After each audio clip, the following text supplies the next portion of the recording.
a connu l'enfer de l'alcoolisme à l'âge où certaines s'adonnent encore à des jeux d'enfants. Accro à 12 ans, elle s'en est sortie grâce à une gendarme et au maire de son village qui l'ont convaincue de se faire hospitaliser. Un témoignage édifiant dans le portrait de la semaine par Thierry de Mézières. L'alcool à 12 ans pour faire comme les grands. Élodie a noyé son adolescence dans des bouteilles de vodka et de whisky planquées dans du coca. Elle buvait dans les toilettes à l'heure de la récré. Elle buvait pour être respectée. Sa scolarité s'est terminée à l'hôpital. Tout a commencé avec un verre, puis deux, puis une bouteille. J'ai commencé à boire à l'âge de 12 ans et demi. C'était à la sortie d'un collège, de mon collège.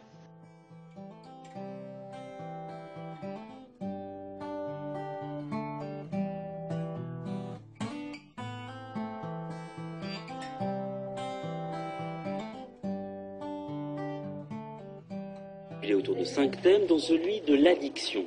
30 collégiens et lycéens, âgés de 12 à 17 ans, ont ainsi été réunis dans cette salle afin de mettre des mots sur les rouages d'une consommation excessive de produits nocifs pour la santé.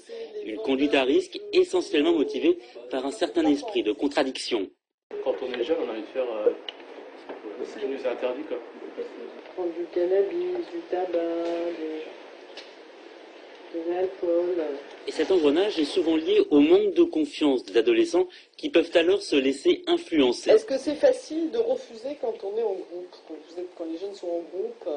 Ce qui revient, c'est beaucoup le risque d'exclusion. Hein. Ça fait plusieurs fois que vous dites ça. On va se sentir exclu. On va se sentir exclu. Ça sera un sentiment d'impression, en fait. On sera peut-être pas exclu, mais on se sentira quand même exclu. Une fragilité psychologique qui, selon ses élèves, peut parfois être accentuée par une vie familiale déséquilibrée. Il y a des enfants qui ne voient jamais leurs parents parce qu'ils travaillent de nuit, qu'ils travaillent loin. Et les enfants, ils peuvent se réfugier dans la drogue ou l'alcool. Les causes connues restent à savoir sur qui les jeunes peuvent s'appuyer lorsqu'ils se trouvent en situation de dépendance. Est-ce qu'il y a des personnes ressources, par exemple, sur qui vous pouvez vous appuyer? Ça peut être des personnes de votre entourage, ça peut être des professionnels. Moi, je pense que plutôt aux amis, quoi. Parce que les adultes, je crois qu'on a un peu plus du mal à se livrer, quoi. Est-ce que dans l'établissement scolaire, dans le collège, le lycée, il y a des personnes qui peuvent être des recours? Là, Je ne sais pas justement si les élèves ils comptent beaucoup sur les infirmiers ou tout autre adulte. Pour certaines personnes, ça doit être encore quelque chose qui sera en rapport avec les parents, ça reste du même ordre que les parents. Voilà. Vous aviez jusqu'à quelle quantité d'alcool? Je pouvais aller jusqu'à limite pratiquement une bouteille de vodka par jour à la fin. Voire une bouteille de pastis à la fin. Vous aviez quel âge? À la fin, j'avais 15 ans et demi. Je crois que vous êtes allé plus loin encore. Oui, ça m'est arrivé de m'injecter de l'alcool dans les veines en faisant un garrot. Un garrot, une seringue. Voilà, avec d'autres jeunes. Ça, c'est quand j'étais interne.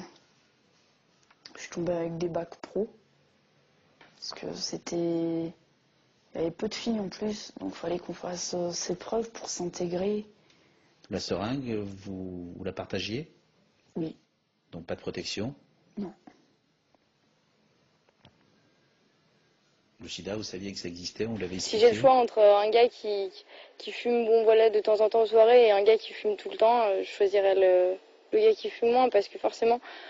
Enfin moi je trouve que ceux qui fument trop, ils ont beaucoup moins de conversations. Après leur seule et unique préoccupation c'est le shit, le cannabis, les joints. Donc voilà quoi, il y en a marre au bout d'un moment, c'est clair que ça va bien 5 minutes quoi, mais il y a des limites.